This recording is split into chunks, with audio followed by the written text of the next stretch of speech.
dilekatkan menggunakan spesi dengan campuran 1 ember semen dan 4 ember pasir. Spesi atau siar bata memiliki tebal 1,5 cm dan susunan bata dibuat berselang-seling pada tiap lapisnya.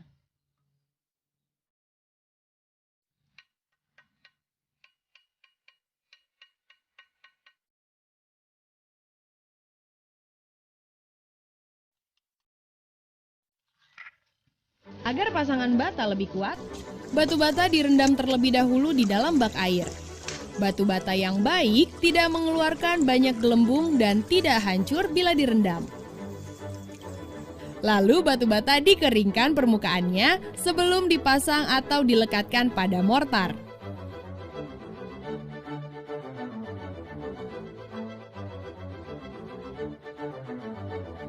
Nah, dinding yang diplester ini mempunyai plester ketebalan 2 cm yang terdiri dari campuran antara semen dan pasir dengan perbandingan 1:4.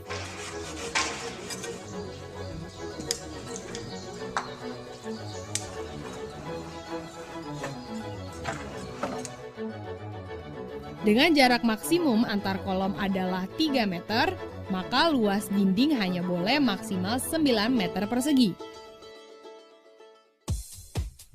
Dalam membangun rumah yang lebih aman terhadap goncangan gempa, hubungan antar elemen struktur utama adalah faktor penting sebagai penyambung tiap elemen bangunan. Hal ini dimaksudkan agar tiap elemen struktur bangunan dapat mengikat satu sama lainnya dan menambah ketahanan bangunan terhadap goncangan gempa.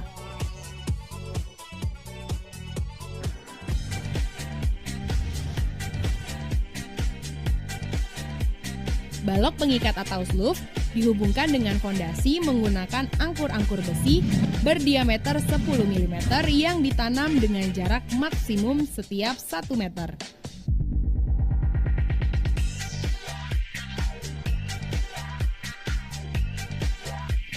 Ujung tulangan kolom dibengkokkan atau dilewatkan ke dalam sloof dengan panjang lewatan minimum 40 cm sebagai penghubung antara balok pengikat atau sloof dengan kolom.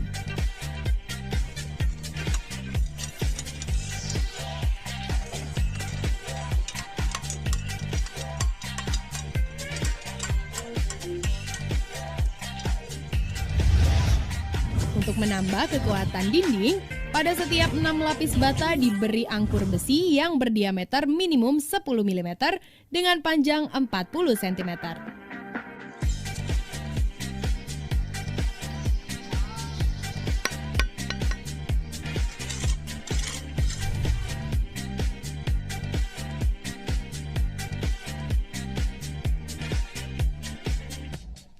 Untuk mengikat kolom dengan balok ring, tulangan kolom bagian atas dibengkokkan ke dalam ring sepanjang 40 cm.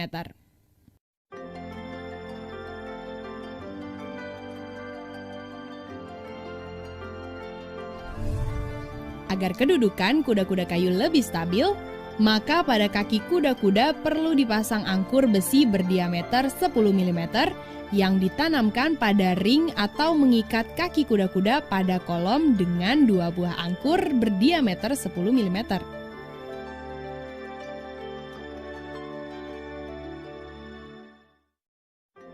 Agar ampik lebih stabil, maka ampik tersebut juga perlu dipasang angkur dengan ukuran diameter 10 mm sepanjang 40 cm di setiap 6 lapis bata.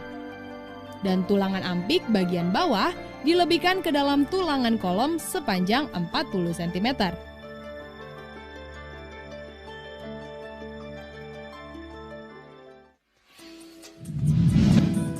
Dalam membangun rumah yang lebih aman, cara pengecoran beton juga menjadi salah satu faktor yang utama. Karena pengecoran beton tersebut akan digunakan untuk pembuatan struktur rangka pengikat dari bangunan sehingga dapat dihindari ruang kosong atau pori-pori pada pengecoran. Pori-pori atau keropos yang terjadi pada saat pengecoran akan memperlemah rangka tersebut. dan akan membahayakan juga meningkatkan resiko terjadinya kegagalan bangunan pada saat goncangan gempa.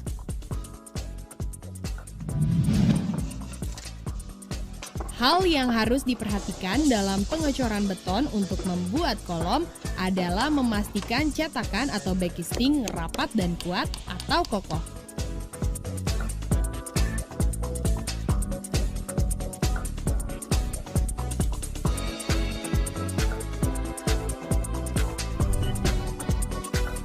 Pengecoran kolom dilakukan secara bertahap, yaitu setiap 1 meter. Pada saat pengecoran beton, perlu dirojok dengan besi tulangan atau bambu agar tidak ada yang keropos.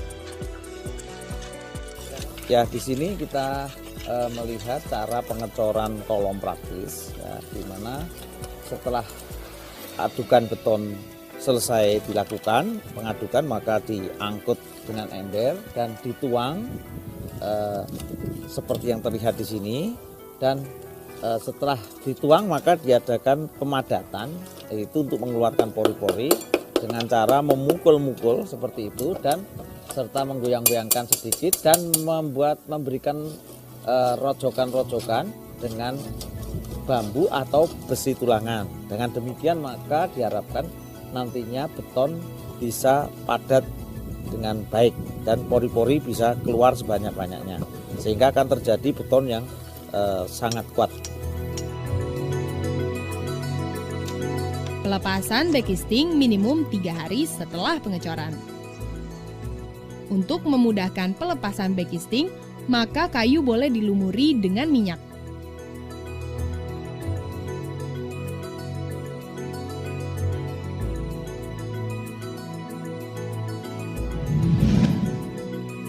Backing balok dapat dipasang di atas dinding.